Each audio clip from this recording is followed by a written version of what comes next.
The Non-Experts podcast was made possible by KCLC and Lindenwood University.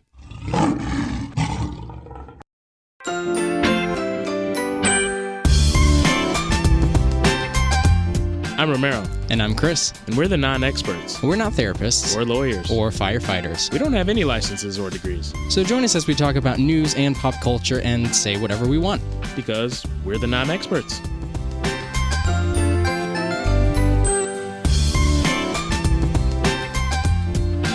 Are you ready? Yeah.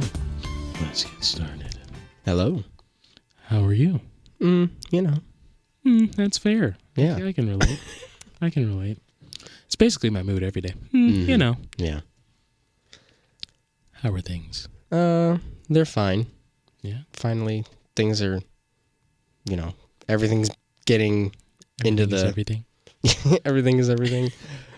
Things are finally getting into the swing of what they are, and so I'm slowly but surely catching up.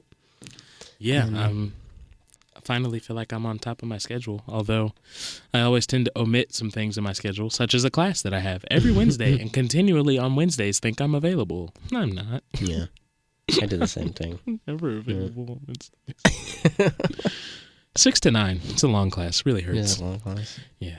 So anyway. Yeah. Let's get to the nitty gritty. Serena Williams, man. Oh, yeah. Yeah. Good old Serena. Good old Serena. This time it's not about Venus. It's Serena this time. But it's never been about Venus. The last, 8 billion years, unfortunately, she's been eclipsed. Mm. Yeah. So, U.S. Open. Did you watch the U.S. Open? Unfortunately, I was out and about. Mm. I went to the art museum, and then I went and got some food and such, so I missed it. But I caught some glimpses of what occurred. Yep, I watched, I didn't watch it during, because I wasn't available, but I did watch after the fact. I watched the whole thing, and pretty interesting, definitely entertaining for the, spectators watching. Right. And I'm sure the TV audience at home. She has managed to cause quite a ruckus, hasn't she? Yeah. And part of it I see as acceptable in some ways, and part of it I think is overboard. Calm down. Because my biggest problem with it is Serena and LeBron James and any other athlete are humans. Mm-hmm. They are very much humans. So they are allowed, just like we are, to be pissed off at things. And if you've ever played a sport and had to deal with referees or officials, at times they definitely do things that make you mad. Mm-hmm. So I don't see why people are acting like, oh, well, she's a sore loser. Am I not allowed to occasionally be pissed off that I lost? Mm-hmm. Or not even so much that I lost, because she said during the medal ceremony or whatever, hey, let's give credit where credit's due. She didn't say, if it weren't for that daggone meddling official, I would have won. Yeah. She said, we'll give credit where it's due. But hey, you win some, you lose some. Right. And Serena's lost 1 billion matches before and has gladly just taken the L, so to speak, and said, hey, whatever. But in this case, if she genuinely felt like there were moments that I feel like I could have at least won a set, if it weren't for this type of behavior from the official, I feel like she has every right to be able to say that. Right. So that's what kind of bugs me, is that people are acting like it's not okay for her to, God forbid I be pissed off when I feel like there was something that kind of didn't feel like it was fair or right. In any competitive nature, sporting events especially, if something you feel like isn't fair and is hindering you as a performer, as a competitor, you're going to be pissed off. So that's my problem. People are acting like that's strange. But where's the flip side for that? Because there is a flip side. On the flip side, also, I mentioned basketball because I mentioned LeBron James. Any sport where there's a referee, an official, anything, at some point, you're not allowed to just continuously say something. Mm-hmm. At a certain point, even if you feel like things are being done unfairly, you can't keep voicing them. And tennis is one of the few sports where it's an individual thing. So everything you do and say, we are seeing and hearing. Mm-hmm. So when you're berating the official saying, you owe me an apology, say you're sorry, and stuff like that, it's going to make you look bad because we're hearing all of it. Whereas something like football, basketball, or a team sport, you may hear a few players because a certain player is mic'd up, but you don't hear everything. So I could be the mic'd up player, and you're off over there cursing the referee out. Nobody knows what Chris is doing, but they can hear me saying, let's do blah, blah, blah, blah, blah. Whereas with Serena, like, we all see and hear you. Yeah. So that makes it worse because it gives people more fuel to say that you were going over the top or you were doing this or that. So there's a flip side with everything. My thing about it is, because obviously, Naomi Osaka won, but nobody's talking about that. Everyone's talking about Serena. And, and while I agree, that people are allowed to be angry about a missed match, but at the same time, it almost feels like people are robbing Naomi Osaka of her moment of winning the U.S. Open. Because, like I said, this is probably something she's been thinking about since she was little. And she even said Serena Williams was her idol and that she had always wanted to play against Serena Williams. So for, all this to be blown up about Serena, it kind of is robbing Naomi of her award and her achievement. And at the same time, even without that penalty or the few penalties, I don't even think Serena was close to winning. I think it was it just outplayed either way. Mm-hmm. And that was one of my things too, is that I feel like, because a lot of people I think were thinking that's what she's saying, but like I said, she gave credit, but I think it's so much more of having a fair shake. I might have lost either way, but at least I would have gotten the opportunity to fully lose without any other factors being able to say, well, we never got to see that part, but she was losing. Because, I still might have lost, absolutely. But I just want a full slate, a fully clean slate. I don't want there to be any tainting of it. I just want my fair shake as a competitor. And then I feel bad for Naomi, and I feel bad for Serena because people are pointing at Serena as the reason people aren't acknowledging Naomi. And it wasn't her fault. Naomi being the underdog, people didn't want to see her win.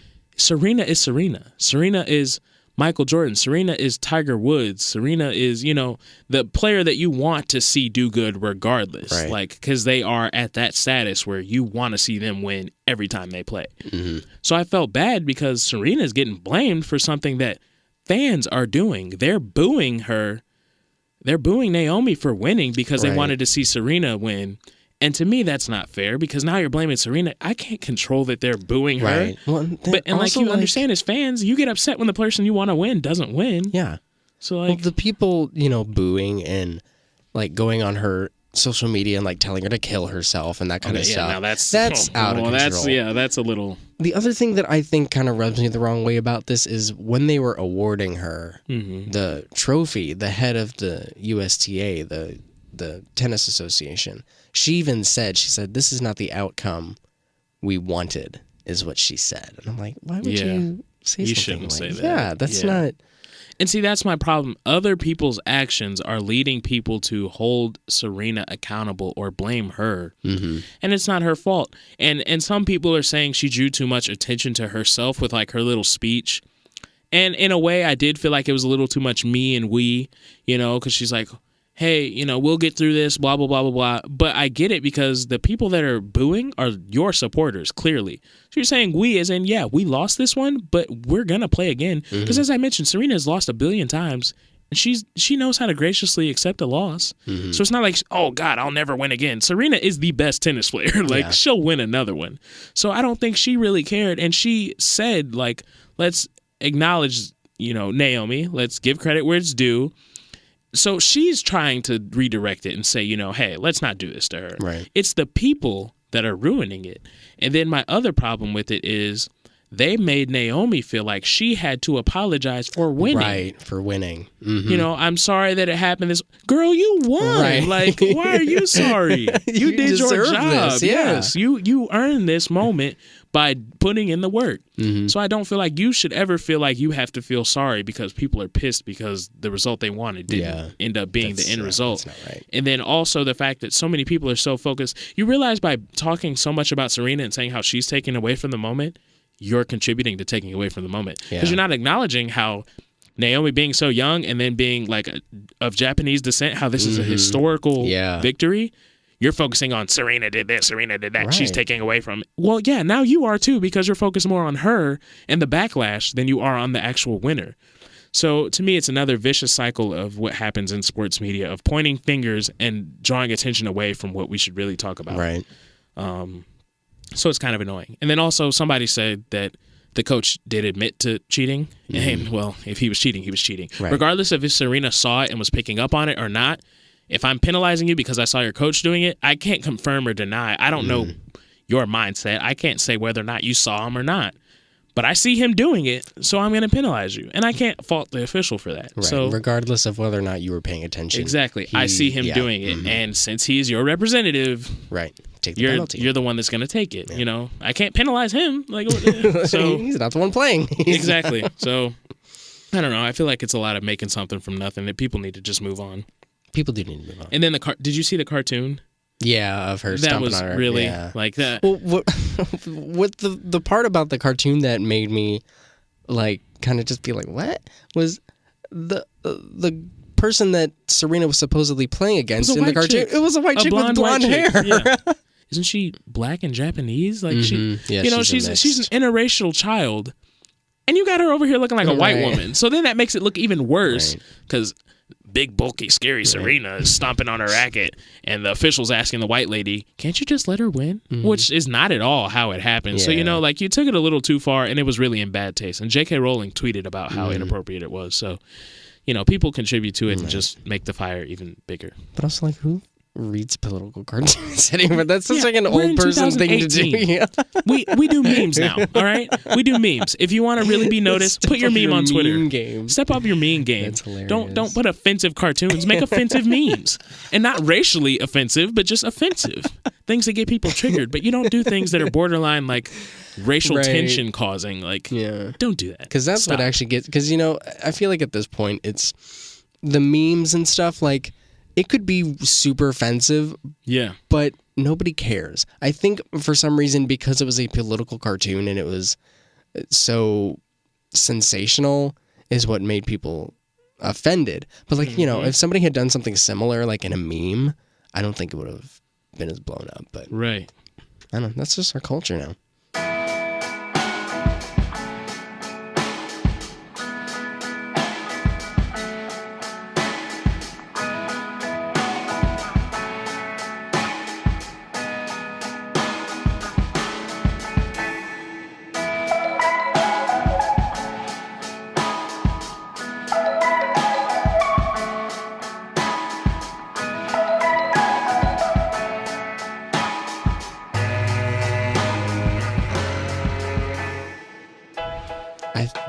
This bothers me, and I don't know why it bothers me, but Cynthia Nixon, who I didn't realize until like there was like one movie I saw with her in it, and of course, you know, at the time you don't care who that is, and then I looked her up because I had to look her up. It's probably really bad, but I had to look up who Cynthia Nixon was.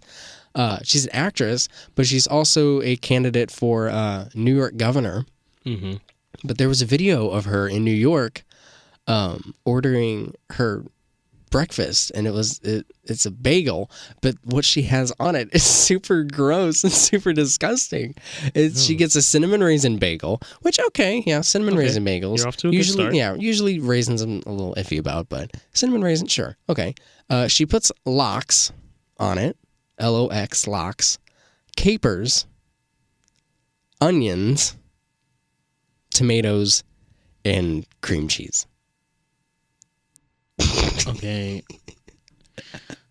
Cinnamon raisin with onions and tomato. Like the cream cheese is normal, but the onions and tomatoes and the capers and the lox on it? Okay, literally, like, this is... I think part of the most disturbing part of it is if you just had a normal bagel, I don't think I'd even be like, what? I'd be like, okay. But the fact that you're getting this on cinnamon raisin. I know. Like... A plain bagel would have been a lot more normal.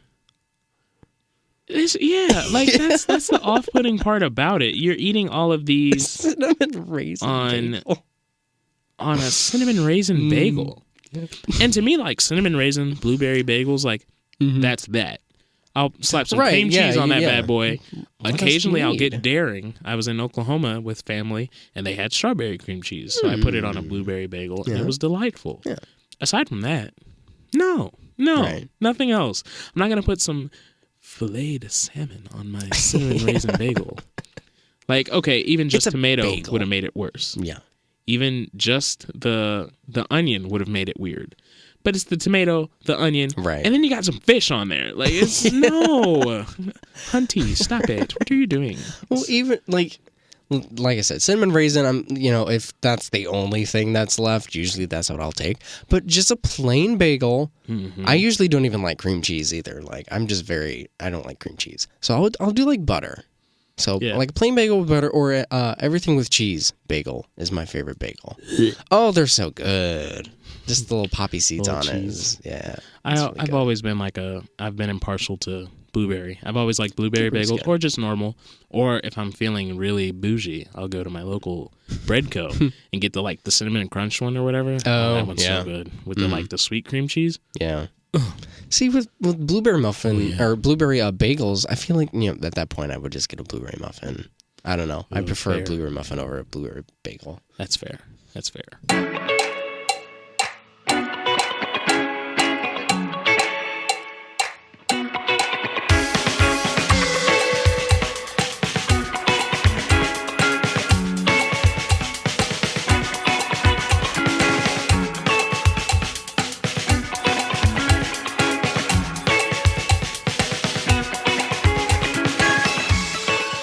So, something that I wanted to talk about, as just as screwed up, I guess, as that nasty bagel, is Warner Brothers Entertainment and their crappy version of the DC Cinematic Universe. Yeah. If you don't really know what I'm referring to, I'm talking about this little thing that we've magically gone into the era of. It's called superhero movies. So when you think of superhero movies, you probably think of the good ones, like the Marvel ones. Unfortunately, I hate to be partial, but they have found the right way to do it. WB, on the other hand, has just butchered their universe over and over and over and over and over.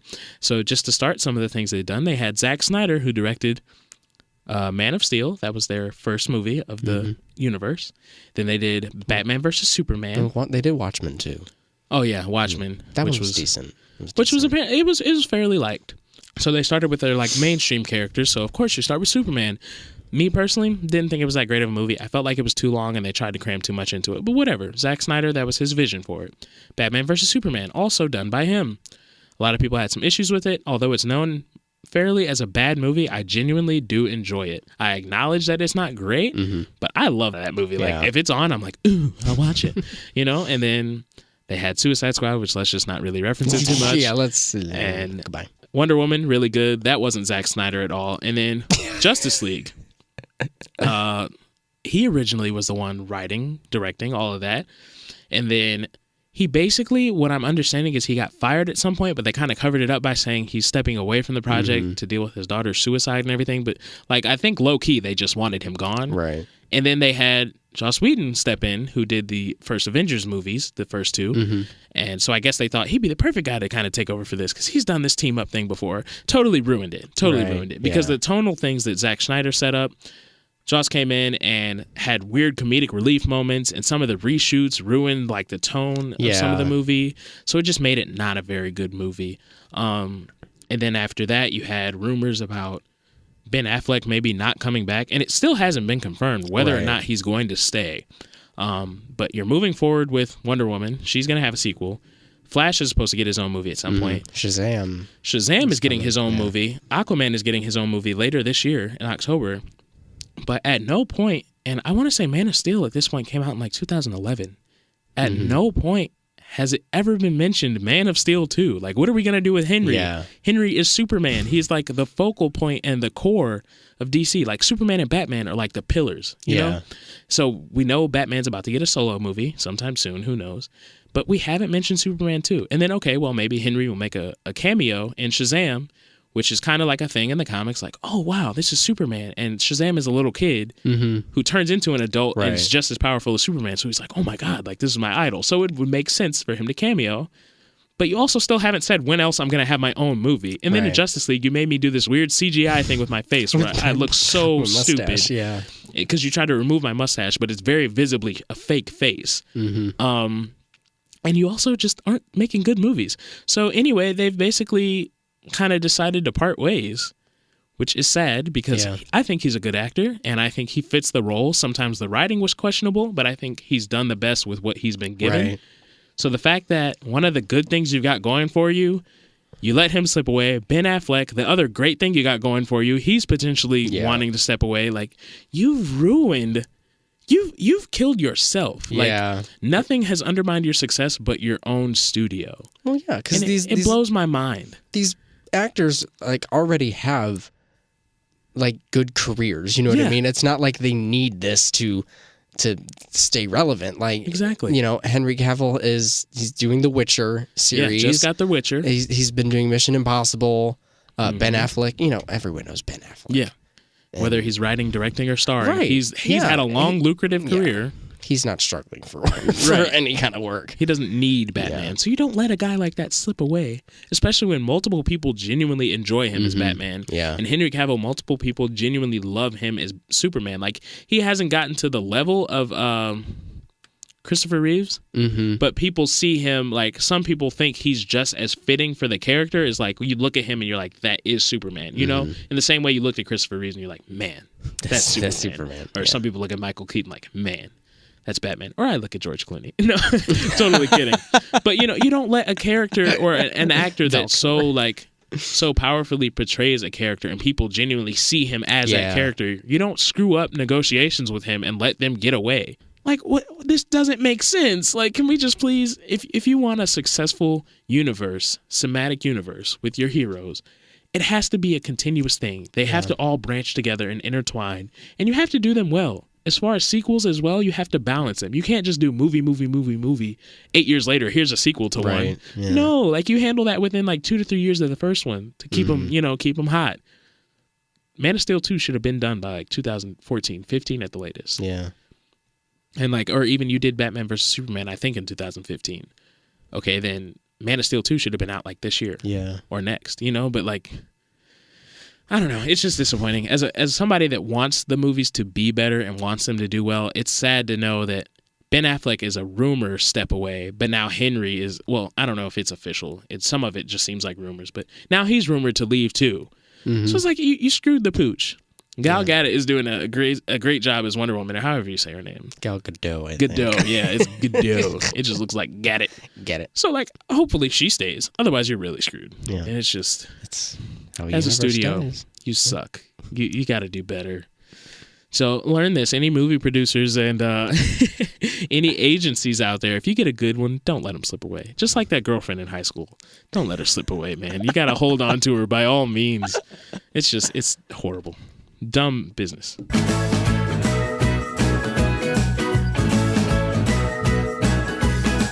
Okay, so last time we talked about the guy in Florida who put his hand down the pizza delivery driver's shirts. Oh, yeah.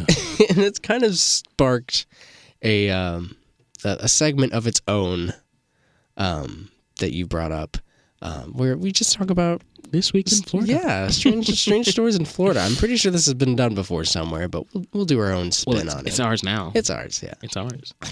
Yeah. So what do we have on this week's slate? This week in Florida, we've got a teacher, a nice, pleasant, authority figure, right? You'd think. No.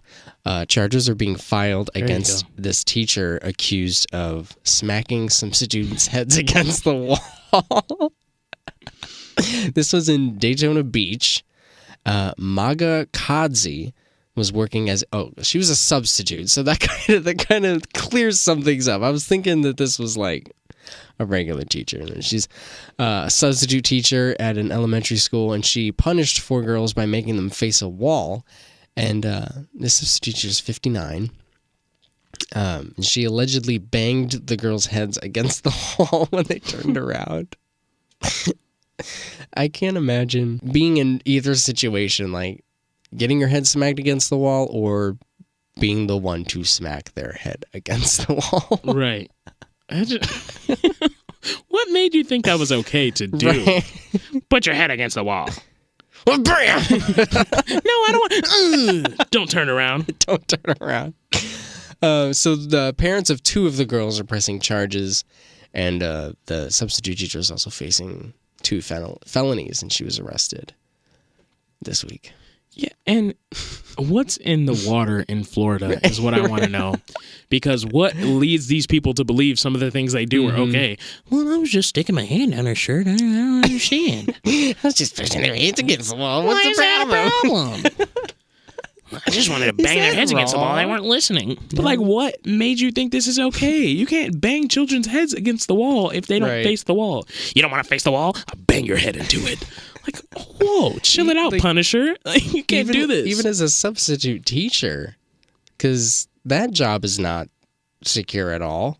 You're constantly looking for, like substitution jobs. My mom was a substitute teacher, and she would, not that she was struggling because, there's somebody else in the house making money, but, she would get emails and stuff being like, hey, we need a substitute, for this. And she'd always jump at the opportunity. So to put that in jeopardy seems, but obviously she probably was not thinking that at the time. All she was thinking about with these bratty children not listening to her. It's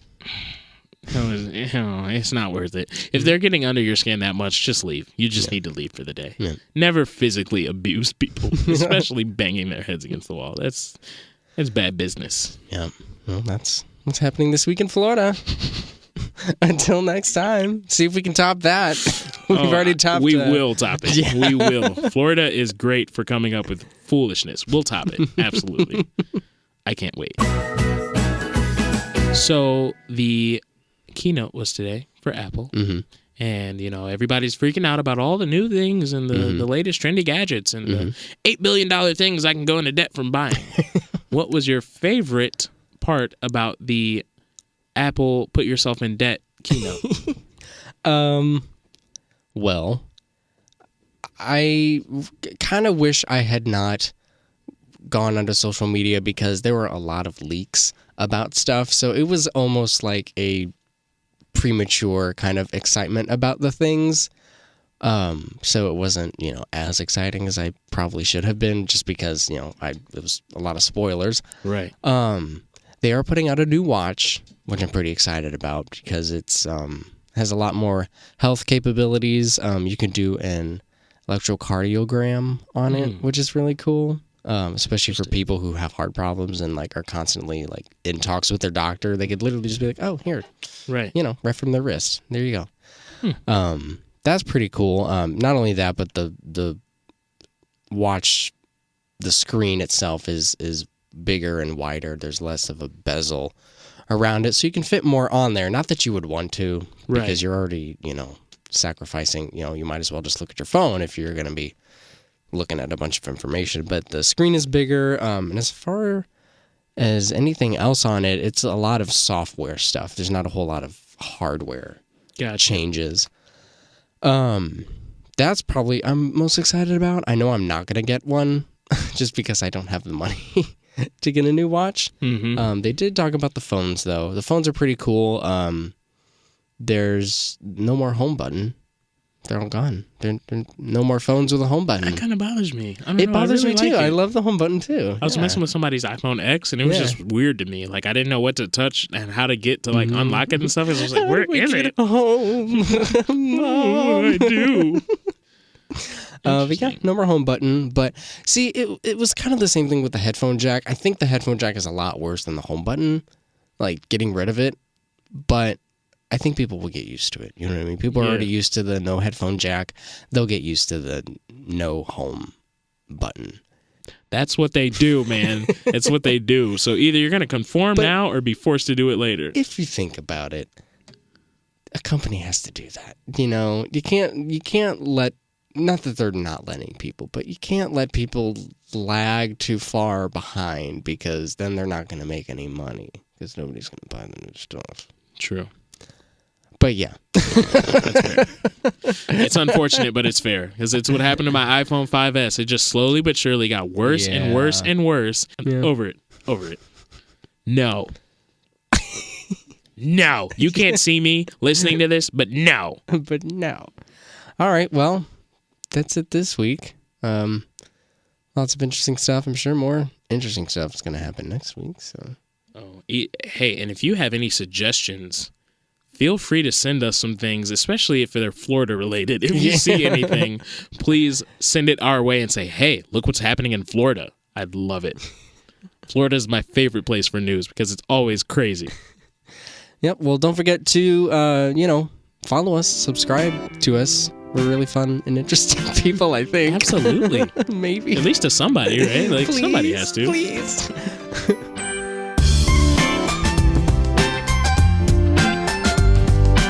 I'm not going to say I won't beg you, but I'm not going to beg you. Please.